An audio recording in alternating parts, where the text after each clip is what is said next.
ไฟบ่ขะ ไอ้พวกเขาได้แล้ว มันเป็นหูคนนอน เนี่ยพวกจู่ๆด้วยนะ หมอนะเฮกเช็ควัดตั้งแต่ได้เช็ดโบยังเนาะ ใช่ หมอชีวิไลอยู่นะ โอ้สมองเป็นเลยพอแตกเจียวยังเนาะ โบยัง ไฟมันบ่เข้ากลาง ภาคน้องมีซ้ำไผ่มีทานเรียนเนี่ยทานนี้ น้ำซื้อบอก จำวัดที่รถแล้วรถแล้ว ใช่พี่นะทางเขาครั้งนี้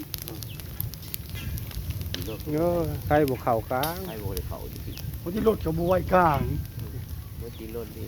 มันมีผู้ชักที่อยู่นั่นน่ะ ไหน อยู่กลางอ่ะ โอ้ย เดี๋ยวเขาแล้วเขาแล้ว